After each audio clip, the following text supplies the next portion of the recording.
Hello दोस्तों, स्वागत है आपका ITA तोमर टेक्नो में।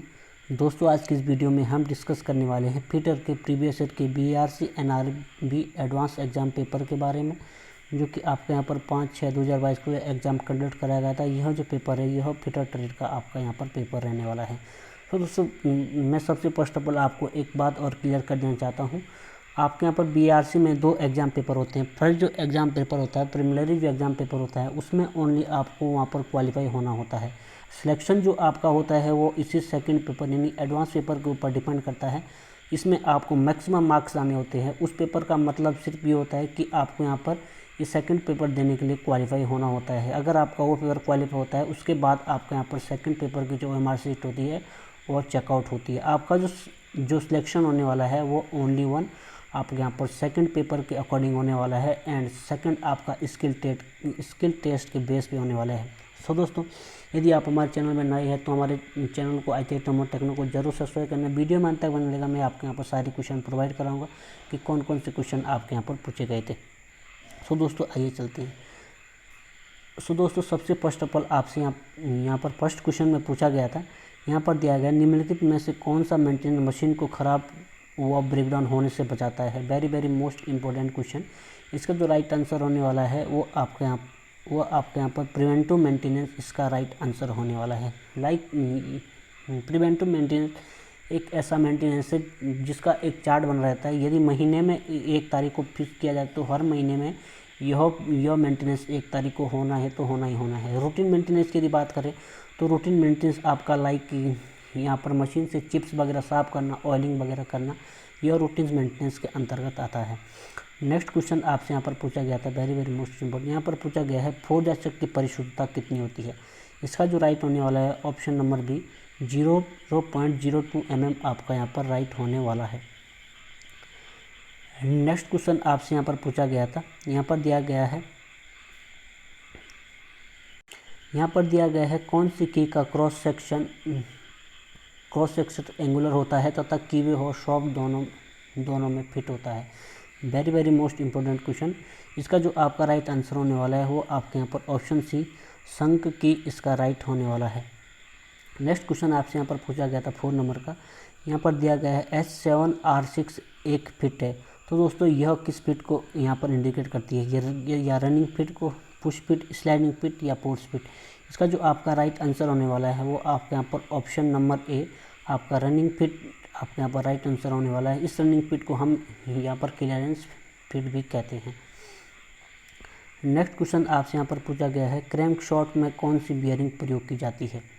तो दोस्तों, यदि हम बात करें क्रैंक शॉफ्ट की, तो क्रैंक शॉफ्ट में जो आपका यहाँ पर बियरिंग प्रयोग किया जाता है वो आपके यहाँ पर ऑप्शन नंबर सी यहाँ पर प्लेन बियरिंग क्रैंक शॉफ्ट में प्रयोग किया जाता है। नेक्स्ट क्वेश्चन यहाँ पर पूछा गया 6 नंबर का, कौन सी बियरिंग रेडियल लोड को सहन नहीं कर सकती है। Very most important question. इसका जो आपका राइट आंसर होने वाला है वो आपके यहाँ पर थ्रस्ट बॉल बियरिंग जो होता है वो आपका यहाँ पर रेडियल लोड को सहन नहीं कर सकता है। नेक्स्ट क्वेश्चन पूछा गया है 7 नंबर का, कौन से बियरिंग मटेरियल का प्रयोग हल्के भार व धीमी गति के लिए करते हैं। इसका जो आपका राइट आंसर होने वाला है वो आपका यहाँ पर CS यानी कास्ट आयरन का प्रयोग हल्के व धीमी गति के बियरिंग के लिए यहाँ पर प्रयोग करते हैं। नेक्स्ट क्वेश्चन पूछा गया था स्टैंडर्ड वायर गेज में नंबर का साइज कितना होगा। यहाँ पर दोस्तों जो नंबर दिया था वो आपका यहाँ पर 6 नंबर मतलब यहाँ पर 16 नंबर का स्टैंडर्ड गेज का यहाँ पर साइज पूछा गया था। इसका जो आपका राइट आंसर होने वाला है वो option number B 1.6 mm right answer होने वाला है। यह क्वेश्चन यहाँ पर मिसप्रिंट हो गया है। यहाँ पर 16 गेज नंबर का साइज़ पूछा गया था, जिसका जो राइट आंसर है वो आपके यहाँ पर 1.6 mm इसका राइट आंसर होने वाला है। नेक्स्ट क्वेश्चन आपसे यहाँ पर पूछा गया था जिग एंड पिक्चर में डायमंड पिन का प्रयोग क्यों किया जाता है। इसका जो आपका राइट आंसर होने वाला है वो आपका यहाँ पर option number A right answer होने वाला है। सेंटर से सेंटर असेंबल करने के लिए यहाँ पर डायमंड पिन का प्रयोग किया जाता है। नेक्स्ट क्वेश्चन पूछा गया है very most important question, try square की परिशुद्धता होती है। यहाँ पर भी ये थोड़ा यहाँ पर मिसप्रिंट हो रखा है। यह जो एक्चुअल में क्वेश्चन पूछा गया था, वह क्वेश्चन पूछा गया था कि ट्राई स्क्वायर की परिशुद्धता निम्न में से होती है। तो दोस्तों यदि हम बात करें ट्राई स्क्वायर की परिशुद्धता, ट्राई स्क्वायर की जो परिशुद्धता होती है वो आपके यहाँ पर ऑप्शन नंबर बी 0.002 mm प्रति 10 mm के हिसाब से आपके यहाँ पर ट्राई स्क्वायर की एक्यूरेसी यहाँ पर होती है। नेक्स्ट क्वेश्चन जो आपसे पूछा गया था, यहाँ पर दिया गया है किस कैलिपर का एक लेग मुड़ी और एक सीधी होती है। वेरी मोस्ट इंपॉर्टेंट क्वेश्चन यह हुई। इसका जो राइट आंसर होने वाला है वो आपका यहाँ पर option number B jenny caliper right answer होने वाला है। जेनी कैलिपर के एक और अन्य नाम भी है, इसको हम ऑड लेग कैलिपर एंड इसको हर्माफ्रोडाइट कैलिपर नाम से भी जाना जाता है। नेक्स्ट क्वेश्चन आपसे पूछा गया था 12 नंबर का, उस पद्धति का नाम बताएं जिसमें हॉल के साइज को स्थिर रखा जाता है। तो दोस्तों यदि हम बात करें हॉल के साइज को स्थिर रखा जाता है, तो हॉल बेसिस सिस्टम में हॉल के साइज को स्थिर रखा जाता है और टॉलरेंस जो रखी जाती है वो आपके यहाँ पर सॉफ्ट पर टॉलरेंस दी जाती है। यदि हम बात करें सॉफ्ट बेसिस सिस्टम में, तो सॉफ्ट बेसिस सिस्टम में सॉफ्ट के साइज को स्थिर रखा जाता है और टॉलरेंस जोन जो दी जाती है वो आपके हॉल में दी जाती है। सबसे ज़्यादा जो यहाँ पर जो पद्धति अपनाई जाती है वो हॉल बेसिस सिस्टम पद्धति अपनाई जाती है, सबसे ज़्यादा यहाँ पर अपनाई जाती है, क्योंकि हॉल को हम एक स्टैंडर्ड साइज में बना सकते हैं और सॉफ्ट पर हम टॉलरेंस यहाँ पर दे सकते हैं। यदि हम यहाँ पर सॉफ्ट बेसिस सिस्टम का जो प्रयोग किया जाता है, तो उस हिसाब से हम हॉल में जो टॉलरेंस देना होता है वो काफ़ी डिफ़िकल्ट होता है। नेक्स्ट क्वेश्चन जो पूछा गया है ये आपके यहाँ पर 13 नंबर का, बियरिंग असेंबली में रोलिंग एलिमेंट को अलग अलग रखने में सहायक होता है। ऑप्शन नंबर के ball, inner race, outer race. इसका जो आपका राइट आंसर होने वाला है ऑप्शन नंबर ए, इसका राइट आंसर होने वाला है। केज सेपरेटर का जो प्रयोग किया जाता है वो बियरिंग में जो बॉल्स को अलग अलग रखने के लिए किया जाता है। तो दोस्तों नेक्स्ट क्वेश्चन पूछा गया है 14 नंबर का, इलेक्ट्रोप्लेटिंग में कौन सी विधि का प्रयोग करके अधिक समय तक करोजन रेजिस्टेंट रोकने के लिए किया जाता है। इसका जो राइट आंसर होने वाला है वो आपका यहाँ पर क्रोमियम कोटिंग राइट आंसर होने वाला है। इस पद्धति में यहाँ पर क्रोमियम की कोटिंग की जाती है। नेक्स्ट क्वेश्चन पूछा गया है 12 नंबर का, यहाँ पर दिया गया है शार्प कॉर्नर की फिनिशिंग के लिए कौन सी फाइल का प्रयोग किया जाता है। Option number A bastard file, next आपका यहाँ पर बैरेट फाइल, यहाँ पर निडल फाइल और नाइफ एज फाइल। इसका जो राइट आंसर होने वाला है वो आपका यहाँ पर ऑप्शन नंबर बी, आपके यहाँ पर बैरेट फाइल राइट होने वाला है। तो दोस्तों बैरेट फाइल का यूज हम यहाँ पर सॉफ्ट कॉर्नर की फिनिशिंग के लिए करते हैं। नेक्स्ट क्वेश्चन पूछा गया है टैप वॉशर का लाभ बताइए। टैप वॉशर का लाभ होता है स्पर्श क्षेत्र को बढ़ाना, नट को ढीला होने से रोकना, नट को लॉक करना या वाइब्रेशन के कारण नट को ढीला होना। इसका जो राइट आंसर होने वाला है ऑप्शन नंबर सी, इसका राइट आंसर होने वाला है नट को लॉक करना। टैप वॉशर का प्रयोग नटों की लॉकिंग के लिए किया जाता है। नेक्स्ट क्वेश्चन पूछा गया है दो मैटिंग पार्टों के बीच गैप चेक करने के लिए प्रयोग किया जाता है। Radius gauge, pillar gauge, plug gauge या स्नैप गेज। इसका जो राइट आंसर होने वाला है वो आपके यहाँ पर पिलर गेज राइट आंसर होने वाला है। पिलर गेज का एक अन्य नाम भी है, पिलर गेज को हम यहाँ पर क्लियरेंस गेज के नाम से भी जाना जाता है। और एक और क्वेश्चन यहाँ से और पूछा जाता है, पिलर गेज का जो पत्ती होता है उसका जो साइज होता है वो भी पूछा जाता है। उसका जो साइज होता है वो आपका यहाँ पर 100 mm होता है। लाइक यदि हम बात करें पिलर गेज की जो पत्ती होती है, इसका जो ये वाला साइज होता है वो आपका यहाँ पर 100 mm रखा जाता है। यह एक स्टैंडर्ड क्वेश्चन है, कई बार एग्जाम्स में पूछ लिया गया है। नेक्स्ट क्वेश्चन आपसे यहाँ पर पूछा गया है 18 नंबर का, यहाँ पर दिया गया है चीट। ये यहाँ पर शीट मेटल होगा, ये मिस प्रिंटिंग है। शीट मेटल में बड़े डायमीटर बनाने के लिए किसका प्रयोग किया जाता है। तो दोस्तों इसका जो राइट आंसर होने वाला है ऑप्शन नंबर सी, इसका ट्रेमल राइट आंसर होने वाला है। ट्रेमल का प्रयोग हम यहाँ पर बड़े लार्ज डायमीटर को यहाँ पर बनाने के लिए किया जाता है। नेक्स्ट क्वेश्चन पूछा गया है वर्नियर बेवल प्रोटेक्टर की लिस्ट काउंट कितनी होती है। इसका जो राइट आंसर होने वाला है ऑप्शन नंबर डी, इसका 5 मिनट राइट आंसर होने वाला है। नेक्स्ट क्वेश्चन यहाँ पर पूछा गया है वेरी मोस्ट इम्पोर्टेंट क्वेश्चन, जो कि हर एग्जाम में हर पेपर में लगभग इस क्वेश्चन को पूछ लिया जाता है। यहाँ पर दिया गया है BIS के अनुसार टॉलरेंस ग्रेड कितने होते हैं। तो दोस्तों BIS के अनुसार जो टॉलरेंस ग्रेड होते हैं वो टोटल आपके यहाँ पर 18 टॉलरेंस ग्रेड होते हैं। इसका जो राइट आंसर होने वाला है ऑप्शन नंबर ए इसका राइट आंसर होने वाला है। इसका जो टॉलरेंस गेज की जो स्टार्टिंग होती है वो IT01 से IT16 तक आपका यहाँ पर राइट आंसर होने वाला है। कुछ स्टूडेंट क्या करते हैं, यहाँ पर जल्दबाजी में ऑप्शन नंबर सी यहाँ पर टिक मार के आगे बढ़ जाते हैं। उनको यह पता होता है कि टोटल आपके यहाँ पर 18 ग्रेड होते हैं, तो दोस्तों यह 18 यहाँ पर देख करके इसको राइट मान लेते हैं।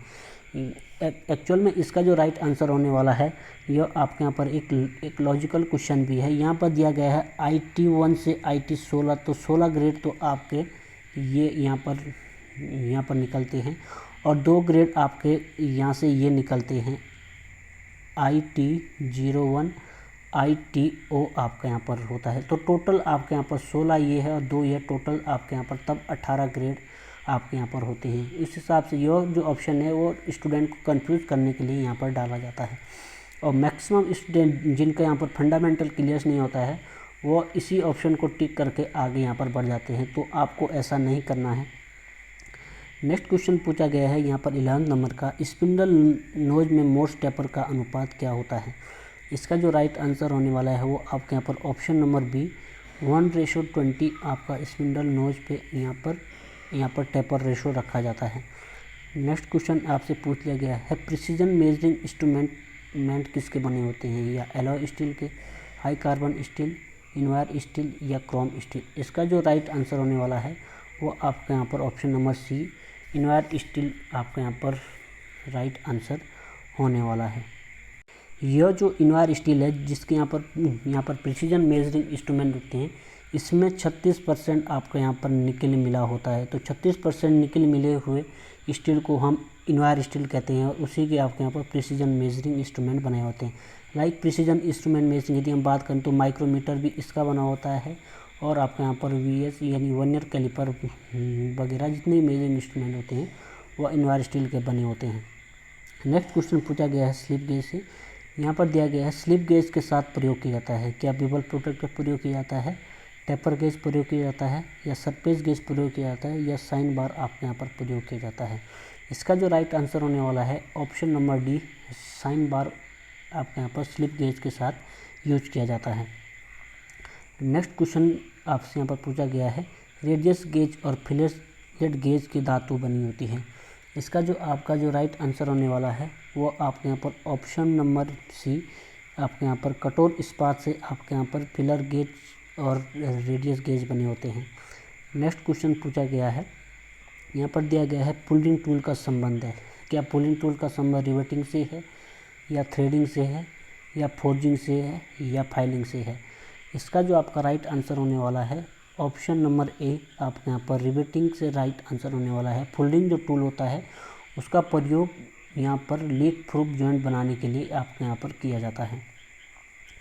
नेक्स्ट क्वेश्चन पूछा गया है, बेंच वाइज का बॉक्स नट किसका बना होता है, क्या माइल्ड स्टील का होता है, घन मेटल का होता है, हाई कार्बन स्टील का होता है, या हार्ड स्टील का होता है। इसका जो राइट आंसर होने वाला है ऑप्शन नंबर बी इसका राइट आंसर होने वाला है, घन मेटल का बना होता है। यदि आपके यहाँ पर घन मेटल ना दिया हो, यदि फास्फोरस ब्रॉन्ज होता है तो फास्फोरस ब्रॉन्ज से भी यहाँ पर वाइस का बॉक्स नट बना होता है, और CI और कास्ट आयरन से भी आपके यहाँ पर घन मेटल का वाइस का बॉक्स नट यहाँ पर बना होता है। नेक्स्ट क्वेश्चन पूछा गया है, वेरी मोस्ट इम्पोर्टेंट क्वेश्चन यहाँ पर दिया गया है रिवेट का व्यास अगर 200 mm में तो उसके हॉल का साइज आपके यहाँ पर कितना होगा। इसका जो राइट आंसर होने वाला है वो आपके यहाँ पर ऑप्शन नंबर ए इसका राइट आंसर होने वाला है। रिवेट के व्यास से 1.5 गुना उसका हॉल रखा जाता है, ड्रिल का हॉल रखा जाता है। नेक्स्ट क्वेश्चन पूछा गया है यहाँ पर 28 नंबर का, यहाँ पर दिया गया है टाइटनेस और लूजनेस को क्या कहते हैं, क्या अलाउंस कहते हैं, या टॉलरेंस कहते हैं, फिट कहते हैं, या क्लियरेंस कहते हैं। इसका जो राइट आंसर होने वाला है वो आपके यहाँ पर ऑप्शन नंबर सी इसका फिट होने वाला है। नेक्स्ट क्वेश्चन पूछा गया है 29 नंबर का, यहाँ पर दिया गया है किसी पार्ट पर अधिक से अधिक सीमा को क्या कहते हैं, क्या लो लिमिट कहते हैं, बेसिक साइज कहते हैं, अधिकतम साइज कहते हैं, या हाई लिमिट कहते हैं। इसका जो राइट आंसर होने वाला है ऑप्शन नंबर डी आपके यहाँ पर हाई लिमिट होने वाला है। यहाँ पर दिया गया है किसी पार्ट में अधिक से अधिक यानी मैक्सिमम लिमिट को क्या कहते हैं, हम हाई लिमिट कहते हैं। नेक्स्ट क्वेश्चन आपसे यहाँ पर पूछा गया है, यहाँ पर दिया गया है एंटी फ्रिक्शन बियरिंग है। क्या आपका यहाँ पर solid bearing anti friction bearing के अंतर्गत आता है, Bush bearing, foot step bearing या बॉल बियरिंग? इसका जो आपका राइट आंसर होने वाला है ऑप्शन नंबर डी इसका राइट आंसर होने वाला है। बॉल बियरिंग जो होता है वो एंटी फ्रिक्शन बियरिंग के अंतर्गत आते हैं। यदि हम बात करें यहाँ पर सॉलिड बियरिंग, बुश बियरिंग और फुट स्टेप बियरिंग, यह तीनों ही बियरिंग आपके यहाँ पर फ्रिक्शन बियरिंग के अंतर्गत आता है। यहाँ पर घर्षण होता है। और यदि हम बात करें बॉल बियरिंग में, तो बॉल बियरिंग में इन बियरिंग के अकॉर्डिंग आपके यहाँ पर घर्षण जो होता है वह काफ़ी कम होता है, इसीलिए इसको anti friction bearing. Next question में आपसे यहाँ पर पूछा गया है 31 नंबर यानी 23 नंबर का क्वेश्चन। यहाँ पर दिया गया है किस फाइल का प्रयोग अधिक मात्रा में धातु हटाने के लिए किया जाता है? क्या बास्टर फाइल का प्रयोग किया जाता है, सेकंड कट का या हैंड फाइल का या आपके यहाँ पर स्मूथ फाइल का? इसका जो राइट आंसर होने वाला है, यदि हम यहाँ पर दिया गया है, यहाँ पर जो इसका राइट आंसर होने वाला है ऑप्शन नंबर ए इसका राइट आंसर होने वाला है। बास्टर फाइल का प्रयोग मैक्सिमम हैवी रिडक्शन के लिए किया जाता है। यदि आपका यहाँ पर रफ फाइल दिया होता तो उस कंडीशन में यहाँ पर बास्टर्ड फाइल ना होकर आपके यहाँ पर रफ फाइल इसका राइट आंसर होने वाला है। सबसे ज़्यादा जो यहाँ पर मटेरियल को जो डिडक्ट किया जाता है, हटाया जाता है, वो आपके यहाँ पर रफ फाइल से हटाया जाता है। एंड सेकंड कंडीशन में आपके यहाँ पर बास्टर्ड फाइल से मटेरियल को रिड्यूस किया जाता है। नेक्स्ट क्वेश्चन यहाँ पर दिया गया है, वेरी मोस्ट इम्पोर्टेंट क्वेश्चन। यहाँ पर पूछा गया है H7 G6 टॉलरेंस में H7 क्या प्रदर्शित करता है? क्या आपके यहाँ पर हॉल और सॉफ्ट का बेसिक साइज प्रदर्शित करता है, हॉल की मूलभूत विस्तार और टॉलरेंस ग्रेड को प्रदर्शित करता है, या हॉल की टॉलरेंस ग्रेड को, या सॉफ्ट की टॉलरेंस ग्रेड को? इसका जो आपका राइट आंसर होने वाला है वो आपके यहाँ पर ऑप्शन नंबर बी इसका राइट आंसर होने वाला है। यहाँ पर हॉल के मूलभूत विचलन और टॉलरेंस के रेट को। यदि हम बात करें एच की, तो एच आपका यहाँ पर हॉल का मूलभूत विचलन है। यदि हम बात करें 7 की, तो 7 आपका यहाँ पर ग्रेड ऑफ टॉलरेंस को इंडिकेट करता है। एंड नेक्स्ट क्वेश्चन पूछा गया है यहाँ पर 33 नंबर का या 33 नंबर क्वेश्चन में यहाँ पर दिया गया है एक सॉफ्ट का बुश बियरिंग में फ्री घूमने का उदाहरण है। Very most important question. इसका जो राइट आंसर होने वाला है वो आपका यहाँ पर रनिंग फिट इसका राइट आंसर होने वाला है। यदि दोस्तों रनिंग फिट के कारण ही आपके यहाँ पर एक बुश जो बियरिंग, एक शॉफ्ट जो बुश बियरिंग का जो शॉफ्ट है वो आपके यहाँ पर फ्री घूमता है। यदि आपके यहाँ पर रनिंग फिट जो होता है वो क्लियरेंस फिट के अंतर्गत आता है। इसी कारण जो आपके यहाँ पर शॉफ्ट का जो बुश होता है वो बियरिंग में फ्री घूमता है। नेक्स्ट क्वेश्चन पूछा गया है, यहाँ पर दिया गया है सेंटर पंच का पॉइंट एंगल कितना होता है? क्या 60 डिग्री होता है, 90 डिग्री होता है, 30 डिग्री होता है, या आपके यहाँ पर 45 डिग्री होता है? इसका जो राइट आंसर होने वाला है वो आपके यहाँ पर ऑप्शन नंबर बी इसका राइट आंसर होने वाला है 90 डिग्री। और सेंटर पंच का जो प्रयोग किया जाता है वह ड्रिल के पॉइंट को स्थान देने के लिए यहाँ पर किया जाता है। जब भी हम यहाँ पर कहीं पर ड्रिलिंग करना स्टार्टिंग करते हैं तो ड्रिल का जो पॉइंट होता है उसको वहाँ पर लगाने के लिए यहाँ पर सेंटर पंच का प्रयोग किया जाता है। नेक्स्ट क्वेश्चन आपसे यहाँ पर पूछा गया है, यहाँ पर दिया गया है माइक्रोमीटर के द्वारा माप लेते समय कार्यखंड की सतह के मध्य समान दबाव सुनिश्चित करने के लिए प्रयोग किया जाता है। या बैरल का प्रयोग किया जाता है, या एनविल का, या रेचेट स्टॉप का, या आपके यहाँ पर स्पिंडल का? इसका जो राइट आंसर होने वाला है वो आपके यहाँ पर option number D ratchet stop का प्रयोग किया जाता है। रेचेट स्टॉप का प्रयोग माइक्रोमीटर से माप लेते समय यूनिफॉर्म प्रेशर को यहाँ पर निर्धारित करने के लिए किया जाता है, जिससे कि हम यहाँ पर माइक्रोमीटर के द्वारा एक्यूरेट माप को यहाँ पर मेजर कर सकते हैं। नेक्स्ट क्वेश्चन आपसे यहाँ पर पूछा गया है, यहाँ पर दिया गया है कारपेंटरी वाइस में कौन सी चूड़ी कटी होती है? क्या बी थ्रेड कटी होती है, बटरस थ्रेड कटी होती है, BSW होती है, या BA थ्रेड होती है? तो इसका जो राइट आंसर होने वाला है वो आपके यहाँ पर ऑप्शन नंबर बी इसका राइट आंसर होने वाला है। और दोस्तों एक और बात मैं आप क्लियर कर देना चाहता हूँ, यदि आपने अभी तक हमारे चैनल ITI तोमर टेक्नो को सब्सक्राइब नहीं किया है तो चैनल को सब्सक्राइब करें और बेल आइकन को जरूर आप यहाँ पर प्रेस कर दें। यहाँ पर नेक्स्ट क्वेश्चन में दिया गया है 37 यहाँ पर क्वेश्चन में यहाँ वर्नियर कैलिपर की लिस्ट कौन से क्वेश्चन पूछा गया है। यहाँ पर दिया गया है एक वर्नियर कैलिपर में वर्नियर कैलिपर के 8 main scale division 10 vernier scale division के साथ मिलान करते हैं, वर्नियर कैलिपर की लिस्ट काउंट क्या होगी। सबसे फर्स्ट ऑफ ऑल मैं आपके यहाँ पर वर्नियर कैलिपर की लिस्ट काउंट के रिगार्डिंग कुछ क्लियर करना चाहता हूँ। वर्नियर कैलिपर का जो लिस्ट काउंट होता है, बेसिक जो लिस्ट काउंट होता है वो 0.02 mm आपका यहाँ पर बेसिक लिस्ट काउंट होता है। एंड उसके बाद वर्नियर कैलिपर का जो लिस्ट काउंट होता है वो मेन स्केल और वर्नियर स्केल के अकॉर्डिंग ऊपर नीचे वेरिएशन करता है। कई बार मेन स्केल और वर्नियर स्केल के अकॉर्डिंग 0.04 भी इसका रीडिंग निकल कर आता है, वो एज पर main scale and vernier scale. So दोस्तों अब यहाँ पर हम इसके यहाँ पर लिस्ट काउंट को फाइंड आउट करते हैं। इसका जो फाइंड आउट करने का जो फॉर्मूला होता है वो होता है आपके यहाँ पर वर्नियर स्केल के खानों की संख्या माइनस मेन स्केल के खानों की संख्या बटे वर्नियर स्केल के खानों की संख्या इंटू मेन स्केल के एक भाग का मान। तो दोस्तों हम यहाँ पर सिंपली फॉर्मूले में रख देते हैं वर्नियर स्केल की जो यहाँ पर डिवीज़न है वो 10 डिवीज़न है, माइनस मेन स्केल जो है वो आपके यहाँ पर 8 mm है, बटे में आपके यहाँ पर 10 वर्नियर स्केल डिवीज़न आएगा इंटू मेन स्केल के एक भाग का मान। तो मेन स्केल के एक भाग का मान 1 mm है।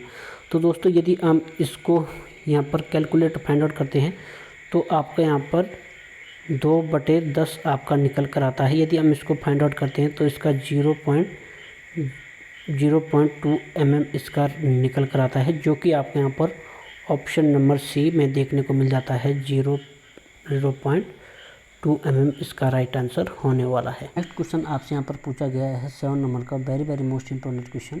यहाँ पर दिया गया है स्लिप गेट की हार्डनेस कितनी होती है। क्या 60 HRC होती है, 59 HRC होती है, 63 HRC होती है या 49 HRC होती है। इसका जो आपका राइट आंसर होने वाला है वो आपके यहाँ पर ऑप्शन नंबर सी इसका राइट आंसर होने वाला है। 63 HRC इसका राइट आंसर होने वाला है। यदि हम बात करें यहाँ पर 60 HRC, तो 60 HRC आपके यहाँ पर फाइल की हार्डनेस होती है। यदि बात करें 59 तो 59 आपका यहाँ पर पंच की हार्डनेस होती है। यदि हम बात करें 49 तो 49 आपके यहाँ पर हैमर की HRC होती है। नेक्स्ट क्वेश्चन पूछा गया था, यहाँ पर दिया गया है एजोर टेस्ट है। एजोर टेस्ट क्या आपका हार्डनिंग टेस्ट है, इम्पैक्ट टेस्ट है, रेडियोग्राफी टेस्ट है या नॉन ऑफ दिस इनमें से कोई नहीं। इसका जो राइट आंसर होने वाला है वो आपके यहाँ पर option number B impact test इसका राइट आंसर होने वाला है। नेक्स्ट क्वेश्चन पूछा गया है 14 नंबर का, शीट मेटल में स्ट्रेट लाइन में कटिंग करने की प्रक्रिया को कहते हैं। क्या स्लिप्टिंग कहते हैं, नोचिंग कहते हैं, वायर एज कहते हैं या एज स्टेपनिंग कहते हैं।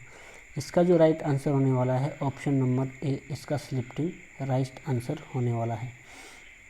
नेक्स्ट क्वेश्चन आपसे यहाँ पर पूछा गया है दो पार्ट्स आपस में रनिंग करते हैं तो उसे कहते हैं। इसका जो राइट आंसर है वो आपका यहाँ पर इसका राइट आंसर है आपका अलाउंस होने वाला है, क्योंकि अलाउंस के कारण ही आपके यहाँ पर जो 2 पार्ट होते हैं वो आपके यहाँ पर रनिंग करते हैं। यदि आपके यहाँ पर 0 अलाउंस होगा तो उस कंडीशन में कोई भी पार्ट्स आपस में यहाँ पर रनिंग नहीं करता है। तो अलाउंस के कारण ही आपके यहाँ पर जो दो पार्ट्स होते हैं वो आपका यहाँ पर रनिंग करता है। नेक्स्ट क्वेश्चन पूछा गया है 42 नंबर का, एल्यूमिनियम और अन्य सॉफ्ट धातुओं के लिए कौन से स्क्रू प्रयोग किए जाते हैं। क्या सेल्फ टैपिंग स्क्रू प्रयोग किए जाते हैं या थ्रेड फॉर्मिंग या स्क्रू थ्रेड कटिंग या सेल्फ पियर्सिंग स्क्रू। तो इसका जो राइट आंसर होने वाला है ऑप्शन नंबर ए इसका सेल्फ टैपिंग स्क्रू का प्रयोग हम यहाँ पर सॉफ्ट मेटल और एल्यूमिनियम की यहाँ पर स्क्रूइंग करने के लिए करते हैं। यदि हम एल्यूमिनियम में स्क्रू लगाना होता है तो सेल्फ टैपिंग का प्रयोग किया जाता है, यह खुद ही अपने आप यहाँ पर टैपिंग करता है। नेक्स्ट क्वेश्चन आपसे यहाँ पर पूछा गया है, नेक्स्ट क्वेश्चन जो पूछा गया था 43 नंबर का वो आपके यहाँ पर डबल पिन के डायग्राम से यहाँ पर एक क्वेश्चन पूछा गया था। और 44 नंबर का जो नेक्स्ट क्वेश्चन जो पूछा गया था, एक एक वर्नियर कैलिपर की रीडिंग से आपसे यहाँ पर एग्जाम में क्वेश्चन पूछा गया था, वर्नियर कैलिपर की रीडिंग दिया होगा उसको आपको वहाँ पर फाइंड आउट करना होता था। एक और क्वेश्चन पूछा गया था 45 नंबर का जो क्वेश्चन था वो आपके यहाँ पर माइक्रोमीटर की रीडिंग से पूछा गया था। माइक्रोमीटर का जो डायग्राम होता है, डायग्राम में जो माइक्रोमीटर का रीडिंग दिया होता है उसको फाइंड आउट करना था, उस रीडिंग से यह क्वेश्चन पूछा गया था। नेक्स्ट क्वेश्चन भी आपके यहाँ पर डायग्राम से पूछा गया था, यह बिग पिट लुब्रिकेटर डायग्राम से पूछा गया था। लुब्रिकेशन जब करते हैं तो आपके यहाँ पर एक बिग पिट आपके यहाँ पर लुब्रिकेटिंग विधि होती है, तो उसमें यह पूछा गया होगा कि यहाँ पर बिग पिट लुब्रिकेट के अंतर्गत आपके यहाँ पर कौन आता है। तो दोस्तों उसका डायग्राम दिया होगा, बिग पिट लुब्रिकेटर का डायग्राम, उसको आपको यहाँ पर फाइंड आउट करना था। नेक्स्ट क्वेश्चन जो पूछा गया है 47 नंबर का, यहाँ पर दिया गया है प्लग गेज का नो गो सिरा प्रदर्शित करता है, क्या अधिकतम साइज, न्यूनतम साइज, अधिकतम विचलन या आपके यहाँ पर न्यूनतम विचलन। इसका जो राइट आंसर होने वाला है, प्लग गेज का जो नो गो सिरा होता है वो आपके यहाँ पर मैक्सिमम साइज को इंडिकेट करता है, अधिकतम साइज को इंडिकेट करता है, और नो गो सिरा जो होता है वो आपका यहाँ पर न्यूनतम साइज को इंडिकेट आपका यहाँ पर करता है। नेक्स्ट क्वेश्चन जो आपका यहाँ पर पूछा गया है 48 नंबर का, यहाँ पर दिया गया है वर्नियर माइक्रोमीटर की लिस्ट काउंट कितनी होती है, 0.02 mm होती है या 0.1 mm होती है, या ऑप्शन नंबर सी 0.001 mm होती है, या ऑप्शन नंबर डी 0.1 mm होती है। इसका जो राइट आंसर होने वाला है ऑप्शन नंबर सी, इसका 0.001 इसका राइट आंसर होने वाला है। नेक्स्ट क्वेश्चन जो पूछा गया था वो आपसे यहाँ पर पूछा गया था कॉपर और जिंक एक एलॉय है, क्या पीतल का एलॉय है, ब्रॉन्ज का एलॉय है, गन मेटल का एलॉय है, या ये आपका यहाँ पर वाइट मेटल का एलॉय है। तो यदि दोस्तों हम बात करें कॉपर और जिंक की, तो कॉपर और जिंक को मिला के जो आपके यहाँ पर मेटल बनता है वो आपका यहाँ पर पीतल जो एलॉय होता है वो आपका यहाँ पर जिंक और कॉपर से मिलकर बना होता है। यदि हम बात करें ब्रॉन्ज की, तो ब्रॉन्ज होता है वो आपके यहाँ पर कॉपर प्लस आपका SN यानी टिन से मिलकर बना हुआ होता है ब्रॉन्ज की, यदि हम बात करें तो। नेक्स्ट एंड लास्ट क्वेश्चन है, यहाँ पर दिया गया है ऑक्सीजन गैस सिलेंडर का रंग यहाँ पर कैसा होता है, क्या काला होता है, लाल होता है, मैरून होता है या पीला होता है।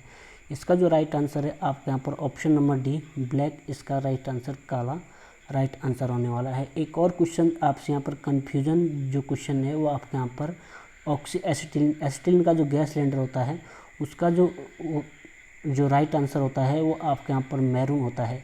यदि मैरून और लाल दोनों ही आपके यहाँ पर ऑप्शन में दिए होते हैं तो फर्स्ट प्रायोरिटी आपके यहाँ पर मैरून को दी जाती है एंड सेकंड प्रायोरिटी आपके यहाँ पर लाल को दी जाती है। यदि यहाँ पर ऑप्शन में यहाँ पर मैरून नहीं होता है तो उस कंडीशन में लाल यानी रेड आपका राइट आंसर होने वाला होता है। यदि दोनों ही दिए होते हैं तो आपके यहाँ पर जो राइट माना जाता है वो मैरून को राइट माना जाता है। आई होप दोस्तों आपको वीडियो अच्छा लगा होगा। यदि दोस्तों वीडियो अच्छा लगा है तो वीडियो को लाइक कर देना और हमारे चैनल ITI तोमर टेक्नो को ज़रूर सब्सक्राइब करना। Thanks for watching and bye bye.